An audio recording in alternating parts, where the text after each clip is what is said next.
I gotta tell you, the auctions with you and San, I find is a highlight with the KLA community because first of all, you guys make it look easy, but you have so much fun.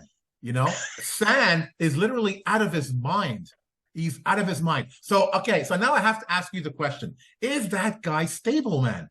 I mean, hey, he definitely knows what he's talking about with the records and everything, man. He Oh, knows he what he's does. talking about. It's incredible. But the guy is insane. Yeah, he's insane. But I think that's the chemistry because we're both Yeah. crazy, you know. And the funny thing is, like, you might see a fight on there all the time, Yeah. but when the cameras are not on, we are like brothers. We're like friends. But once that camera goes on, we just start fighting with each other. It's insane.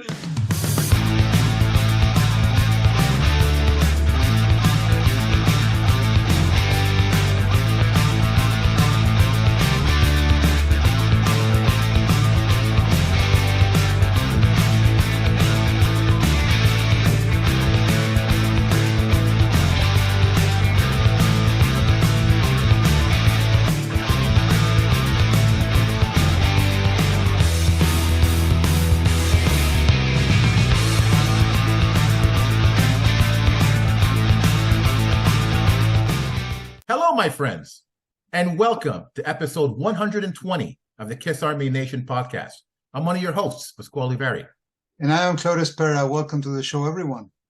So in a way, this episode is a companion to the recent Todd Radict Fan Profile we did a few episodes ago. On this episode, we will actually refute a previous claim regarding our guest's sanity and instead showcase his love and knowledge of Kiss and Kiss vinyl. Of course, we're going to focus on his origin story, his Kiss experiences, and his work on KLA. Kiss Army, it's our pleasure to welcome to the show, San Freiermuth. Welcome, my friend. Thank you. I appreciate it. Hey, did I say that right? Your last name? Yeah, it's actually Freiermuth.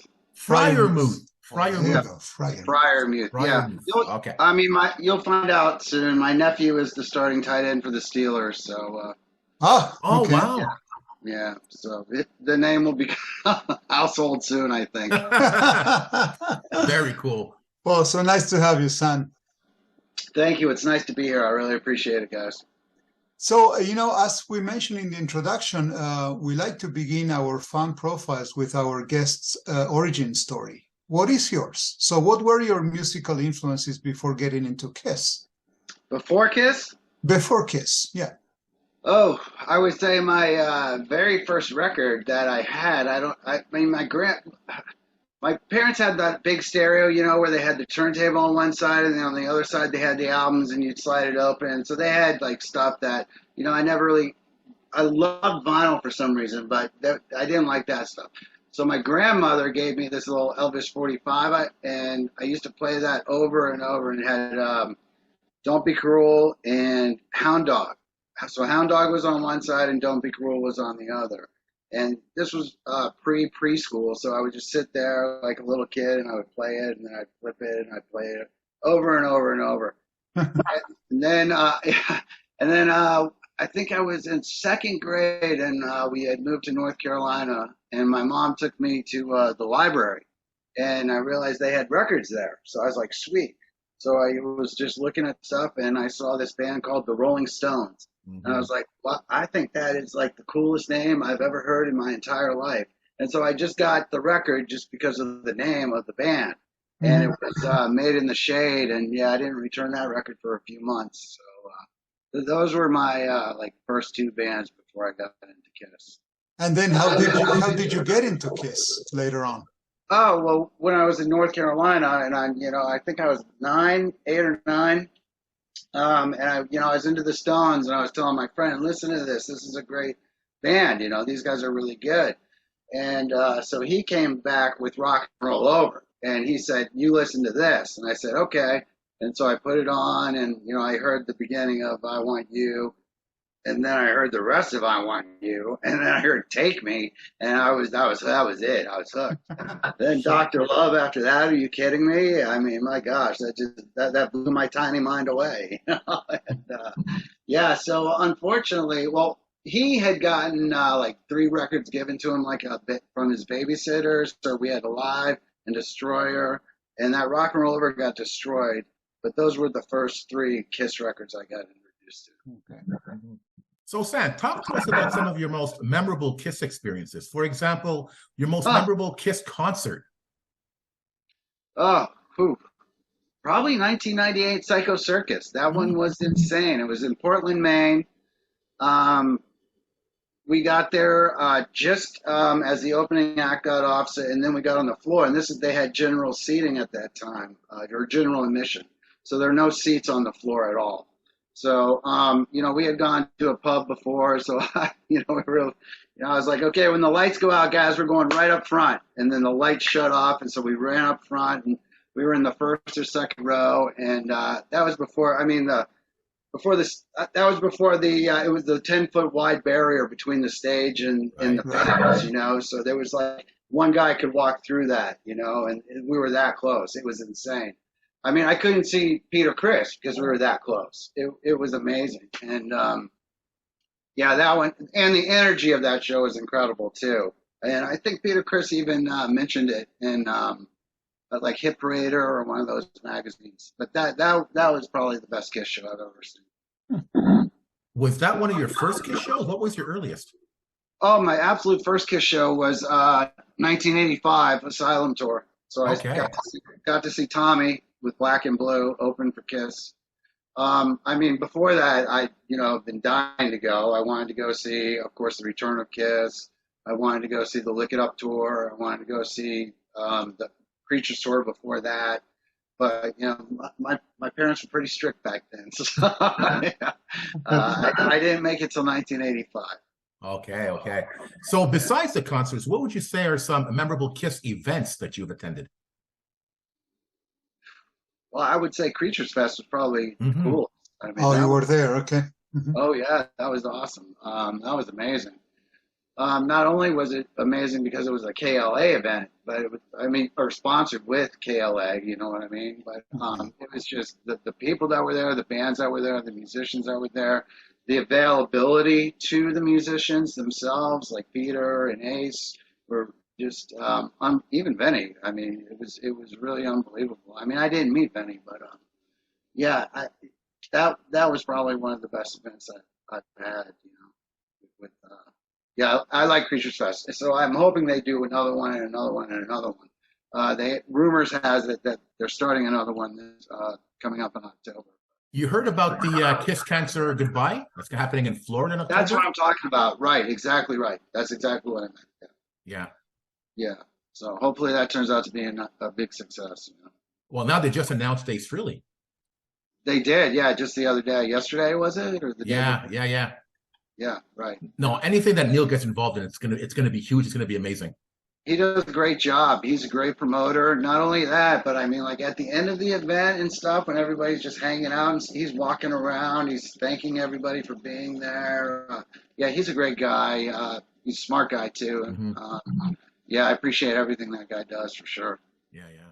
That's awesome. San, you mentioned before, meeting at Creatures Fest, Peter and Ace and even Vinny. So have you met all of the members of Kiss, and how were those experiences, meeting some of them? Well, I've not met them all. I've met Bruce a couple times. I've met Ace a couple times, and I've met Paul once. Like his first art show at the Wentworth Gallery, I believe it was. He had in Massachusetts, and I met him there. I met Ace at Creatures Fest. Bruce, I met again at Creatures Fest, but the first time I met him was 2001 at an event in Portland, Maine. And Bruce Aucoin was there. Bill Aucoin was there. I got to meet him as well too. So, and Michael Bruce from the Alice Cooper band was there too. Okay. So that was pretty cool. But those are the guys I met. And what do you recall of those experiences? Did it kind of meet your expectations or exceeded your expectations? Because sometimes, we think ahead and we say, when I'm going to be with such and such, I'm going to ask him this question. So, but sometimes, things turn even better or worse. So how were they? Right, exactly right. Well, Bruce, the first time I met him was really interesting because I was with my girlfriend at the time who became my wife. who's now my ex-wife. But anyways, so she ran right up. So he like put it together really quick. He was really friendly, really accommodating, really nice to not only me but her, who knows nothing about Kiss. You know what I mean? Paul was a gentleman. He was very nice to me, and Ace is Ace, baby. so Ace is Ace. So meeting Ace was a dream come true. I will say that. Oh yeah, oh yeah, yeah. Ace really for sure. Well, look. Yeah, oh yeah. Actually, I'm a plumber. I love that shirt. You look at that shirt, you could hear him laughing. I know, right? It's an awesome shirt. Yeah. It's Yeah, my friend Sharni made these shirts, so yeah. Oh yeah, she's awesome. Yeah. Is Ace your favorite member? I guess he is. Oh, without a doubt. Okay. Without a doubt, yeah. In fact, I have him tattooed right here. Well, I have a yin yang. I have Ace and Jerry Garcia right here. Oh wow. Oh wow. So I guess maybe the next question is going to be obvious, but if you could spend an evening with any member of the band, who could that be and why? Gene. Okay. Yeah, because he's a very smart individual. And, I respect his like worldview, you know what I mean? And I would want to talk to him, more about what's going on out in the world, than what is going on in the Kiss world, Okay. That'd be something I'd be really interested in doing. I'd probably be very nervous and it would be hard to do. But I would like to just have an honest, real conversation with them. How do you feel about this situation? How do you feel about that situation? And what do you think of this kind of thing? You know what I mean? Mm-hmm. So, but on a larger world scale, you know what I mean? Get his like full opinion on things because I think he's really intelligent. So, San, obviously, we all know that you love collecting Kiss vinyl, and we'll talk about that in a second. But do you collect anything outside of vinyl? Well, I like the coin stuff, like I definitely have the Mega Dolls. I have the color forms. It's like stuff that I had when I was a kid. Okay. I want to get again. So I've got a couple belt buckles that I had back then. I mean, I used to collect posters like I collect vinyl when I was younger, a kid. And my wall, like probably everybody's, was just plastered. You know what I mean? Unfortunately, my parents took all my Kiss stuff away when I was in the 7th grade, so I lost everything. So yeah, the coin stuff is that's the stuff. Like if I see a magazine that I had back then, like the People magazine or Kiss Strikes Back, then yeah, I want that because I had it back then, or the cards or that kind of stuff. So yeah. I see behind you have gold records. You collect that too? Well, just the ones that are behind me. I've got, let's see, 4 of them I got from Rec Car, and then one of them over here, that one is signed by Bruce. So I've got Smashes, Hits, Creatures, which is gold. The only platinum one I have is Rock and Roll Over, and then I have Lick It Up. Yeah. Okay, cool. So why your particular interest in Kiss vinyl? Well, I think I've always been into vinyl. Like ever since I was little, I don't know. There was just like my parents' records. I had to figure like, okay, even though most of their music I didn't like at all, I would still kind of go through it and maybe pick out 1 or 2 gems, like maybe Glenn Campbell, Wichita Lineman, or something like that, or Simon and Garfunkel, who knows? But I don't know. I just always liked vinyl.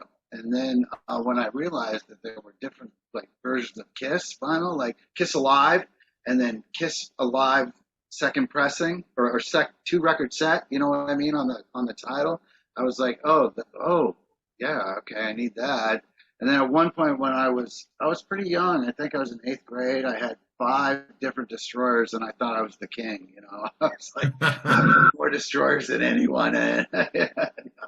So it's just like baseball cards, I guess, for me. It's like some people collect baseball cards, some people, my uncle collected cars. So for me, it's vinyl. Mm-hmm.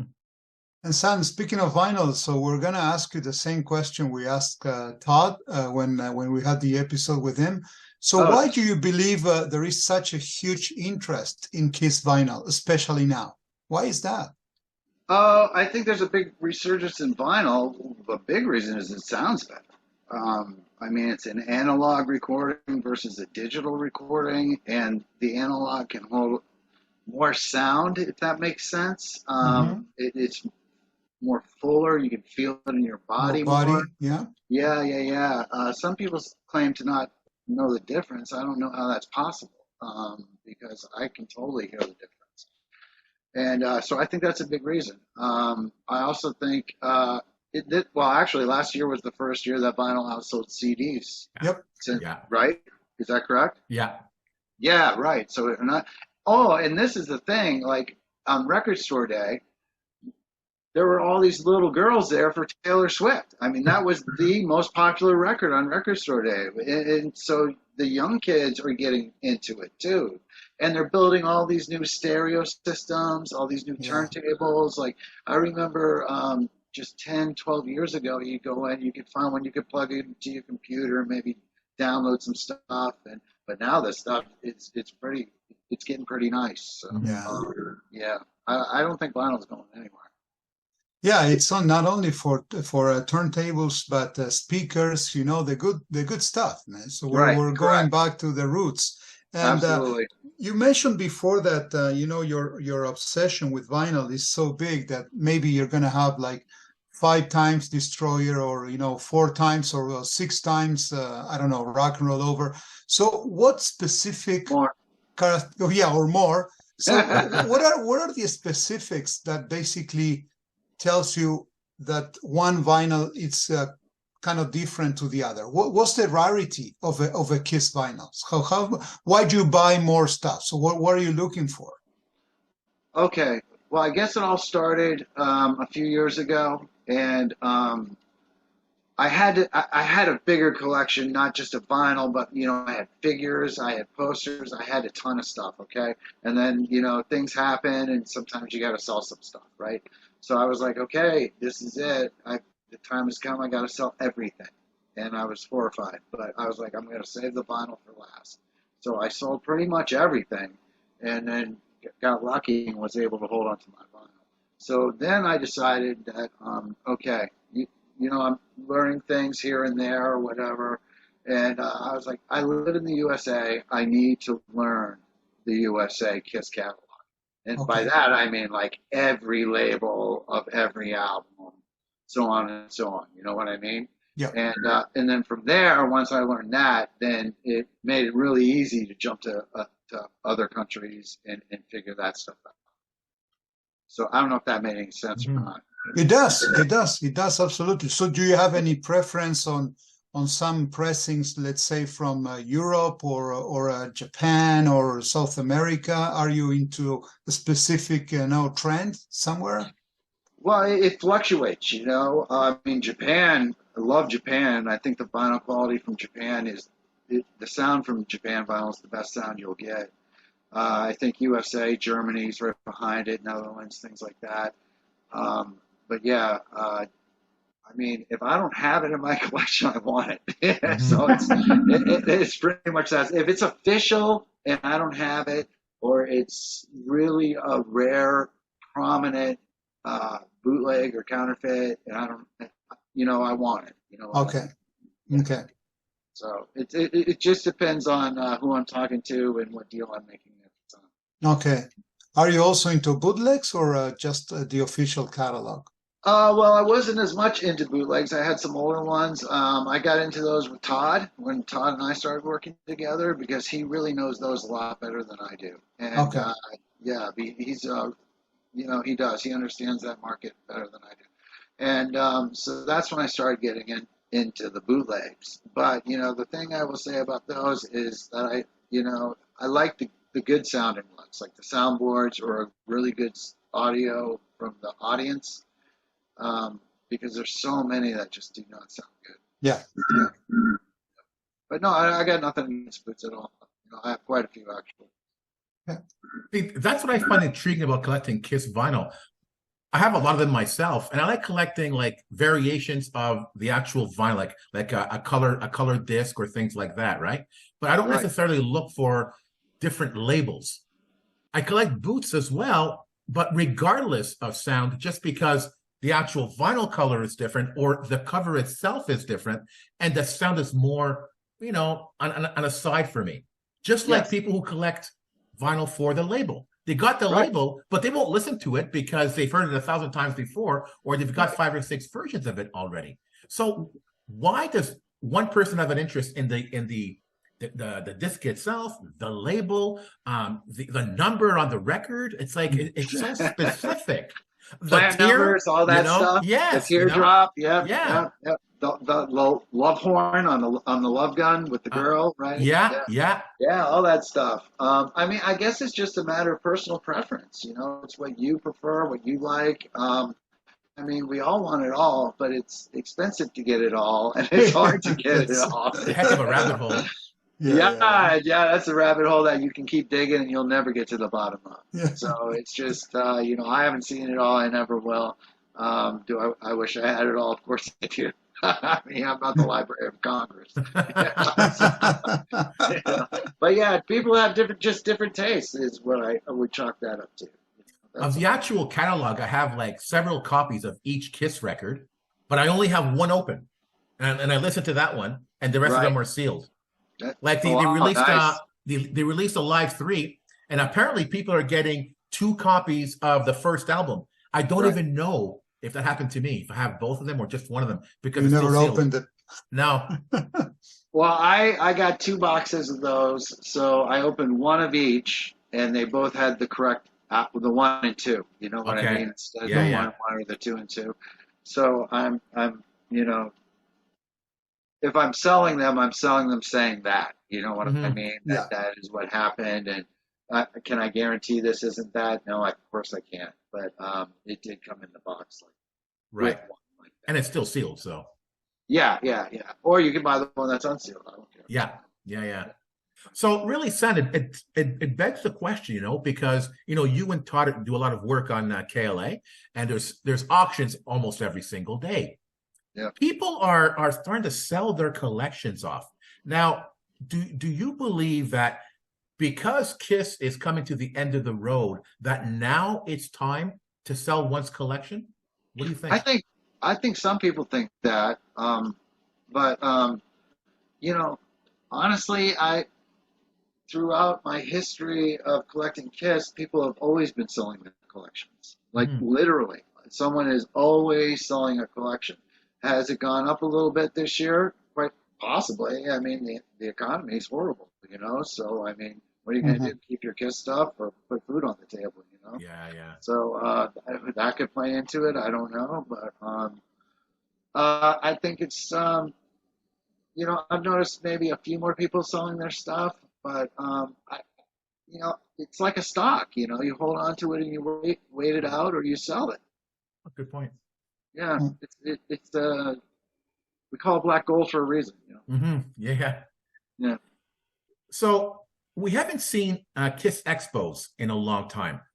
And do you think that Kiss Expos are coming back anytime soon? Do you think that the online auctions are now replacing the Expos? I think they can work hand in hand perfectly together, and I think Creatures Fest was an excellent example of that. And like the upcoming Kiss Cancer Goodbye. Yeah. I think hopefully a lot of people will go to that. Again, I'm sure they'll be adding more artists as time goes on and we get closer to the date and everything like that. But I think that this not only has the possibility, but judging by the first Creatures Fest, that should be the one that takes over. Okay. Because it's just an incredible event. And but I do think they kind of go hand in hand because you meet a seller online and then you go to some place like Creatures Fest and there's somebody selling something. I've never met them, but they've met me. So I think it works in tandem. Because I haven't been to any of those events. They're in Nashville. Next one's in Florida. But is it more concentrated on the shows or more concentrated on selling a merchandise, or a little bit of both? Because I remember the New Jersey Expos, it's really about the merchandise. And then they have shows on a side, almost like a commercial, to sell the merch. Well, Creatures Fest, there were literally shows, where I was selling merch. There was a merch room, right? And it was full of us selling merchandise. But the whole day long, there were bands playing. Like Quarantine with Jericho played. Bruce got up and played with them. On and on and on and on. I think Faster Pussycat played that day. Vixen played that day. You know, it was insane. So while people are shopping, they're also listening to vintage music and vintage artists. Mm-hmm. You know, so that is one of the more special effects or aspects of Creatures Fest that I think gets lost on people, is that they just had the constant barrage of killer music the whole time, live music the whole time. Mm-hmm. It was incredible. Yeah. Oh, so it's really a different concept on the typical Kiss Expo. Yeah. I agree. And so yeah, there was focus on selling, but I mean, when the bands were on, we were watching the bands too. You know. Mm-hmm. Mm-hmm. So, you know, San, we're getting into I have to say the fun part of the episode. So let me tell you. So your sanity was called into question during my stability, my stability. which my sanity? Okay, you can attend my stability, dude. Oh, the numbers of comments we got on that, it was hilarious. Come on, seriously. Oh, that was so much fun. It's all in good fun. No, I know. So I thought it was hilarious. I thought it was awesome, guys. Absolutely. Given your great sense of humor, you made it possible. So we had a lot of fun, during that episode too. At my expense, I appreciate that. Thank There you go. Thank you for that. Yeah, no problem. No, but yes, I just to clear the record, I am stable. We believe it. I'm able to feed my family. I'm able to clothe them. There you go. I pay my bills on time. You're good. You're good to go. Yeah, we truly believe that you really represent what being a Kiss fan is all about. Having fun, and God knows, you love to have fun. So we know that. There you go. Yeah. Voila. So how about if we have a little bit of fun? And we're going to outline your fandom by quizzing you on several Kiss-related topics. Are you ready? Oh, so more fun at my expense. Excellent. Let's do Not it. at all. You got Hold this. on a second. Let me energize my brain. There you go. Yes, sir. You're gonna need that. So let's go with the first one, San. So which song does not contain a reference to or about Kiss? I'm going to give you the options now. In the Garage from Weezer, Mañana from Jimmy Buffett, Surrender from Cheap Trick, or Kiss You All Over from Exile. Exile. There you go. Point. Yay! Which ex-Kiss member once had a job writing songs for the hit television show Happy Days? I didn't know that one. Was it Eric Carr, Vinnie Vincent, Mark St. John, or Eric Singer? I have to Again, say Benny. he had a job writing I have songs. to say Benny. There you go. You got Benny. it. There you Did go. I get it right? Yep, Yes, point. sir. Yes, Oh, sir. I had no idea on that one. Yes, I didn't know that you one got it. either. I was just thinking, okay, he was playing music back in that time frame. He was in Treasure. So that's kind of what led me to. Good call. Mhm. 2-0. Beautiful. All right. So next one. Man, Which song? that's a tough one, dude. It is. It is. Which song was only played once live and has no known live film footage? Again, which song was only played once live and there's no live film footage that we know of? Is there a bootleg of it? I'm gonna give you the options. You're gonna get it right away. Great All right. Expectations, Sweet Pain, Flaming Youth, or Do You Love Me? It's Sweet Pain. There you go. You're the Wow. man. You're the Good, man. man. Oh, wow. Wow. Okay, next one. Which song was originally titled Mad Dog? Was it Detroit Rock City, Flaming Youth, Great Expectations, or Do You Love Me? Do You Love Me or Flaming Youth? I'm sorry, Great Expectations or Flaming Youth? I'm going to say Flaming Youth. There you go. Wow, Yes. man. Monster. Beautiful. Did I get it again? Yes, you got it again, man. Nice. Yes. I was trying to do it in my head, like, because I haven't listened to that for a while, so I'm like, Mad Dog. Yeah. That's right, Yeah. exactly. But I man. couldn't get to the Flaming part. Youth. So Yeah. it was a 50-50 guess on that one. It is definitely on your DNA, man. That's for sure.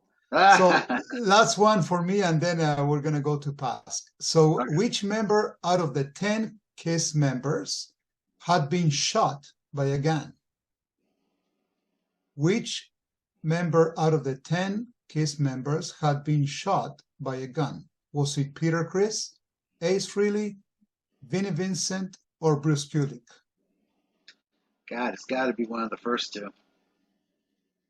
I know Peter collected guns, so I'm going to say Peter. Oh, it's Ace. It was in the 80s, man.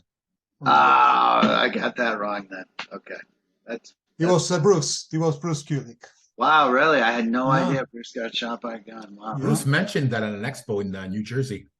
Did he really? Yeah. He I had was no idea shot. either till he mentioned it. So see, no one knows everything. There you go. Absolutely not. 100% proof right there. Speaking of which, do you consider yourself a Kisstorian? Like, do you know the minutia of Kiss? Or just generally? Some of it. No. Yeah. Like the loft and stuff like that. Oh yeah. Like Bogart was married to Joyce, all that stuff. Yeah, I know. Do you collect books? You have a lot of books? I do, and one of my favorite ones was God dang, what was it called? It was like a 2-part book. Jeff Suss and I forget who else wrote it.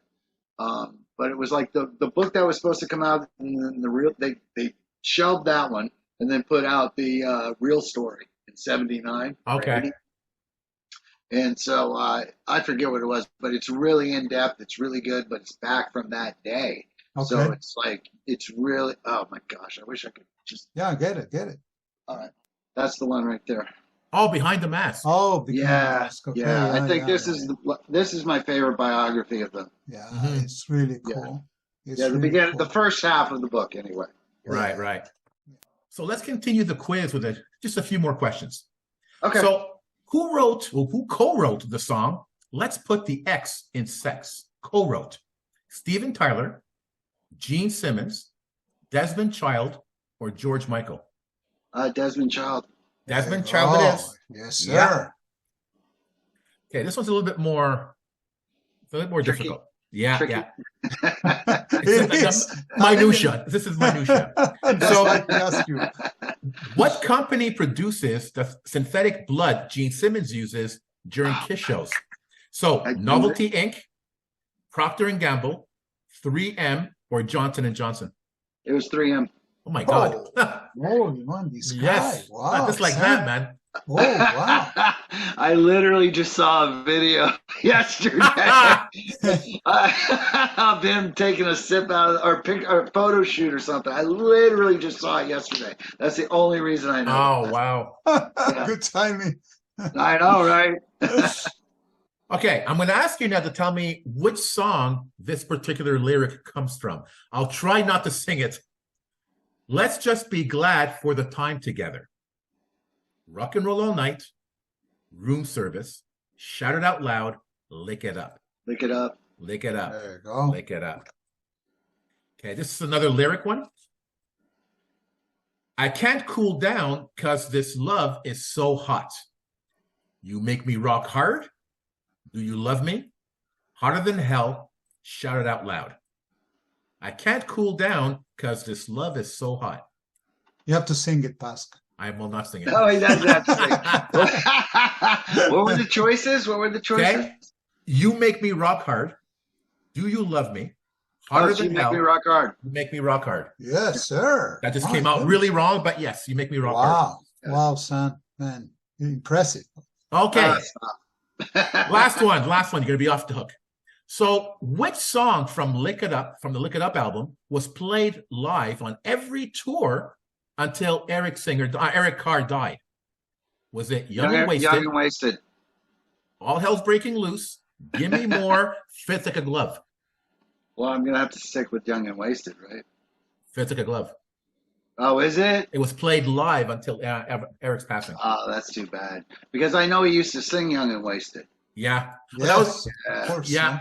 So that was my thinking behind that one. But that I don't think that one was played at every show, at every tour. Oh, you're right about that. That's yeah, correct. it wasn't. Yeah, Yeah. yeah. Oh, So well, That's minutia, man. That's that minutia. is yeah. Yeah. I got two wrong. No, but you know what? The interview's a failure. Let's start over. Start over.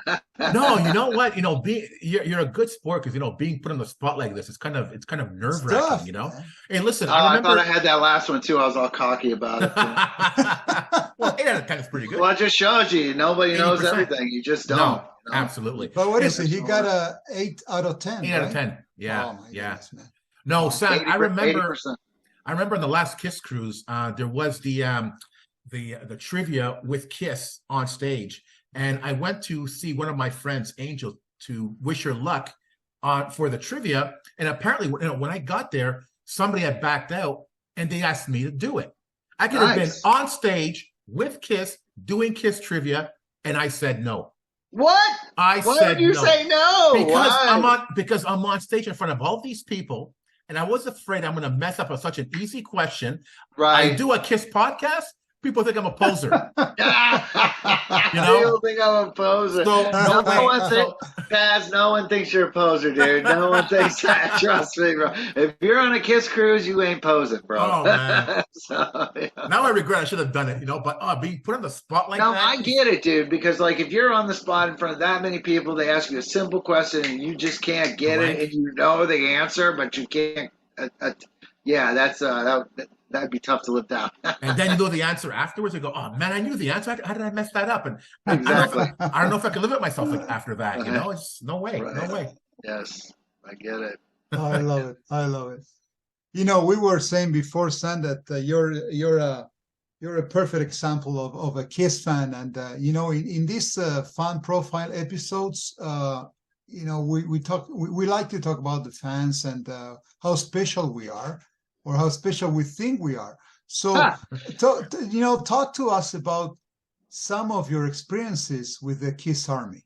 So you must have had a lot, tons of anecdotes and experiences. With just interactions with people and stuff like that. Yeah. Oh So- my God, it's amazing. I mean, I used to be in the wax groups, and I learned Kiss My Wax and those guys, and I learned so much from them. Unfortunately, we had a falling out, but that's okay. Hopefully that's on the mend. I don't want to hold a grudge against anybody for any time. But and then I fell into KLA. It was just like I fell into it. Peter invited me. Peter Corey, the founder, invited me into that, and so I was like, okay, I'll join. And then because I don't join a lot of groups, because there's so many freaking groups, and so but I joined that one, and then I watched his auction, and I caught just the tail end of it. And he had a Kiss album for sale. It was the first one without Kissing Time for $30. I was like, oh my gosh. And so I bought that, and I was like, I think I'm home. You know what I mean? Because, and then, so, and then through KLA, oh my gosh, the people I've met have just been amazing. I mean, just incredible, just great people, that would do for others as they would want done to them. You know what I mean? Mhm. So, yeah, it's truly the best group I belong to. No doubt about it. It's like family, right? It becomes Oh, like without family, a doubt. man. Yeah, absolutely. We all look out for each other, Yeah. If someone's down, someone will come in and help them out. Or, we all care about each other. Absolutely. And in your opinion, we're interested to know, from your life, as a Kiss fan, what do you think are the pros and cons of being a Kiss fan? If there's any cons, I don't know. Well, I can tell you from being a Deadhead and being on Dead Tour, the cons are big. But there's not a lot of people out there who, in the hippie world, who think Kiss is a good band. But the pros to me are, well, first off, the music. I mean, I fell in love with this band for a reason. It was something I felt I got that other people didn't get. Even at such a young age. but I knew that there were others out there who got it like I got it. You know what I mean? It's just was no way to really connect with them because I was just so young. But obviously, if you're selling platinum selling records, and there's more than one fan. So Yeah. yeah. So I've always relished my. It's just lately that Kiss has become acceptable. I mean, I remember going to record stores and being like, "Do you have a Kiss section?" And the guy at the store selling the records would be like, "What are you, an idiot? Like, I'm an idiot for coming in and asking." Then you point me to the Kiss section and I buy them out, But yeah, so there was a lot of non-respect, I would say, in the '90s for sure. And then once they got back together and did the reunion, then they became what they are now, the juggernaut.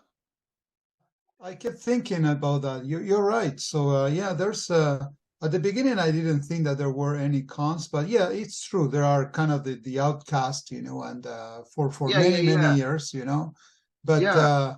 the pros are so much more, and just being part of a family. I don't think that any other band has, the Kiss Army as we do. So or any army, And No, I would argue the Grateful Dead are or the fans are pretty as rabid as. Oh yeah, Kiss oh yeah. fans. Yeah, oh yeah, yeah.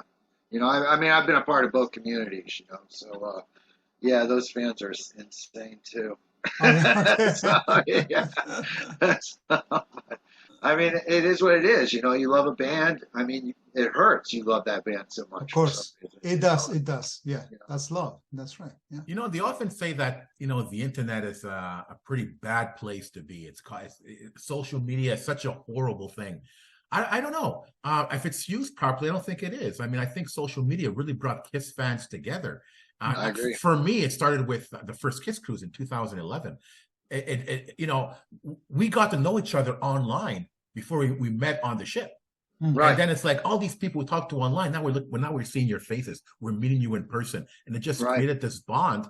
And I think it's never stopped since. That is exactly what happened at Creatures Fest. Right? Exactly. Same thing. Yes, yeah. So I agree with you 100%. So we meet each other, then we get to know each other through our dealings or whatever online. And then when we meet each other in real life, we're just instant friends. You know what I mean? So, yeah. I think it definitely has its pros as far as that goes. And now it's the same thing with KLA. You often have the same people at these auctions. And then when you meet up at an expo or something, oh, you're from KLA. Right. I got this from you. This is amazing. Thank you so much. Right. Yeah. Well, it was funny you say that because when I went out to Vegas a couple months ago, whatever, and I was in the museum, the Jeans Museum, right? And I'm just walking around, and I hear this guy go, "Hey, San!" And I'm like, "What?" So I turn around, and sure enough, the guy from KLA, Trent, and so we're hanging out in the KLA, not the KLA museum, the Gene Simmons Museum, and so that was a pretty wild experience, see a guy Absolutely. in Vegas recognize me, so that was awesome. Yeah. No, I've said it 1,000 times. Kiss has afforded us so many opportunities for so many amazing life experiences. It's just incredible to be a Kiss fan. But another thing, too, is that we feel like rock stars. Like you said, you could travel somewhere and someone recognizes you from KLA, from an expo, something you posted online. It's really insane. It's incredible. But they're a friend. That's the thing. They're your equal. You know what I mean? Yeah, it's not like that's right. I'm One above of us. them or they're above me or anything like that. It's just we have this common love. You know what I mean? Absolutely. I think it's fantastic. Like I don't think any other band has this kind of loyalty from fans. Even Grateful Dead. I mean, it's wow, this is something else. Something else at all. So, oh, come on now. You don't know. That. I can't. Okay, I can't imagine. So one final question before we close the curtain on this episode. And I'm taking inspiration from an episode on Podcast Rock City with this question. What would you like Kiss to do after the end of the road? What would I like them to do? Yeah.